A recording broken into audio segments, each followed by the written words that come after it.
My family has had a motto someone would complain about. I can't go out to school today because I'm sick. And my dad's response would be, you can't hurt steel. I was very active growing up, did a lot of sports, played football. My family has a long line of military service, specifically the Marine Corps. While I was in the Marine Corps, I got married to my wife, Chris. Life couldn't have been more perfect.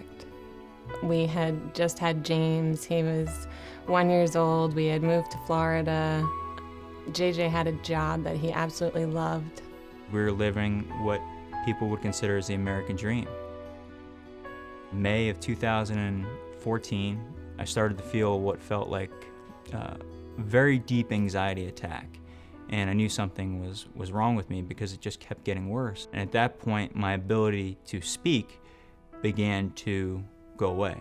My phone rang, and I saw it was JJ's number on my caller ID. And I answered it, and a woman's voice was on the phone. She was a paramedic. She was with JJ. He had had a grand mal seizure. They started doing tests. They weren't going to do an MRI initially. However, my wife, Chris, pushed them very heavily to do an MRI. The neurologist came back in and looked at us, and I'll never forget the look on his face when he told us, you have 2 lesions in your left temporal lobe. Grade 4 glioblastoma multiforme, which is one of the, if not the deadliest form of brain cancer that exists. The neurosurgeon who conducted the biopsy said that the cancer was inoperable. You have 4 months to live. In a best case scenario, you may get a year. And that was it. He walked away.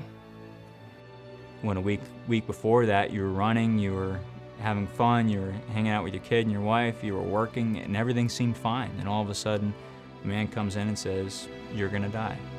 You don't just accept it because someone said it. We had one doctor that told us that, go home, enjoy the time you have left. And yet another doctor said, we got this, no problem, we'll get it out. He had the surgery at Memorial Sloan Kettering, and he had an amazing neurosurgeon. They monitored to see if he was having seizures that we just couldn't see. Over the next 24 hours, he had 9 more seizures. So by the time that was done, he couldn't talk at all. Would this be easier if I just gave up? If I just said, this is too much of a burden on my family, the pain is difficult, I don't want to deal with this. What if I just said, I had enough and ended it? I would be okay the next day because I would be gone. I wouldn't feel the pain, I wouldn't feel the emotion. They do. My wife would feel it for the rest of her life.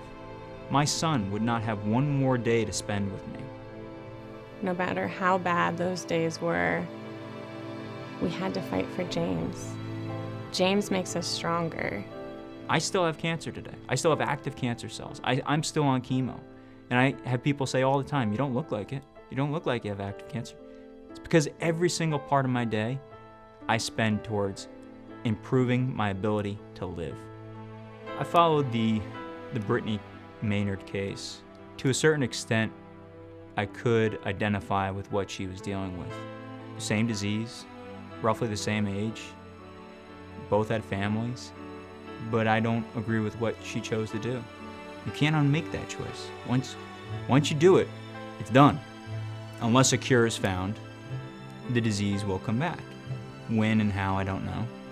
My hope and my fight is to keep it at bay for as long as possible. I'd say my biggest fear with assisted suicide is that a patient will go to a doctor who already views them as a terminal patient and sees little hope for anything else, any other treatment options, any other outcomes other than death. Chris has saved my life. And she did that while being a mother, while paying the bills. I didn't have to ask for it. I didn't have to need it. She did it because she loved me. And she's my best friend. And I couldn't imagine being with anybody else besides her. You are more my hero now than I ever thought possible. And I love you, and you're my best friend. Every single day is a gift. And you can't let that go.